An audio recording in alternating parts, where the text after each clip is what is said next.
Na Subcomissão de Cultura, trabalhadores protestaram contra a terceirização das casas de cultura na cidade. Os artistas temem que os equipamentos percam sua principal função de atender às manifestações das periferias. A primeira reunião da Subcomissão de Cultura do ano teve como temática as casas de cultura.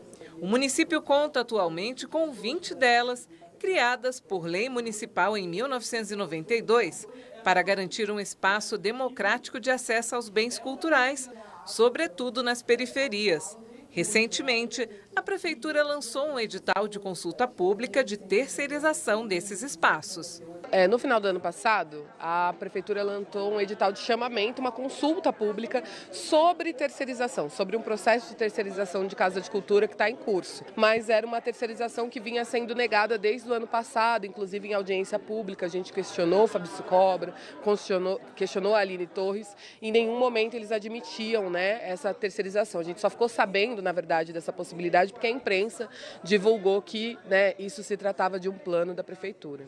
Trabalhadores da cultura presentes na reunião alertaram para o risco de perda do protagonismo popular nos equipamentos. Eu vejo como um retrocesso, A gente vê várias outras terceirizações que teve, um exemplo assim, a Enel.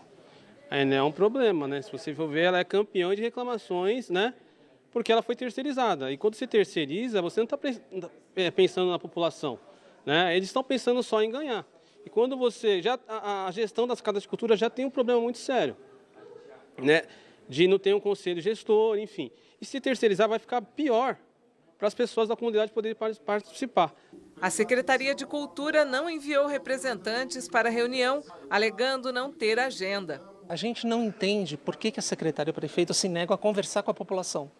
A premissa básica é essa. A gente só queria conversar porque a gente não sabe, não tem os dados, não tem os elementos. Lê um edital, tem uma consulta pública, a gente não sabe o que está acontecendo.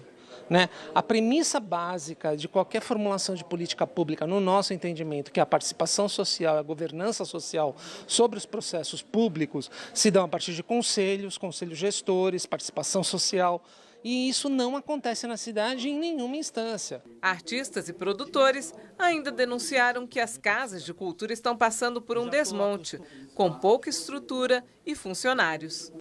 Como eu pontuei, eu cheguei na Casa de Cultura Vila Guilherme em 2020, dentro desse processo de desmonte, Eu fiquei muito surpreendido e assustado quando eu cheguei num espaço de 3.000 metros quadrados, um prédio que é tombado, um patrimônio histórico da cidade, e só tem um funcionário, Então, imagine como que é para esse funcionário lidar com uma equipe de 8 jovens monitores que estão ali para segurar as funções que não existem nesse espaço, E junto com uma outra equipe de segurança, de limpeza, que também não supre as necessidades desse espaço, Então, o que a gente vê é que a secretaria, ela não faz concurso público há muitas décadas, A gente não sabe quando foi, pelo menos eu não sei dizer quando foi o último concurso público, para a Secretaria Municipal de Cultura. Um outro ponto muito fundamental das casas de cultura é que elas devem funcionar, através de um projeto de lei, elas devem funcionar com a participação de conselhos participativos e deliberativos, que são compostos pela sociedade civil e de acordo com a Secretaria Municipal de Cultura, com gestores das casas de cultura. A gente vem vendo, na verdade, um desmonte há alguns anos já desses espaços. A gente vem acompanhando casas de cultura que não tem absolutamente nenhum funcionário, que tem só o gestor da casa de cultura e alguns jovens monitores que, na verdade, são estagiários que não deveriam estar ali desenvolvendo esse trabalho sem um acompanhamento técnico, E agora a gente percebe também que, na verdade, o que a Secretaria Municipal de Cultura está fazendo é abrir mão, das casas de cultura.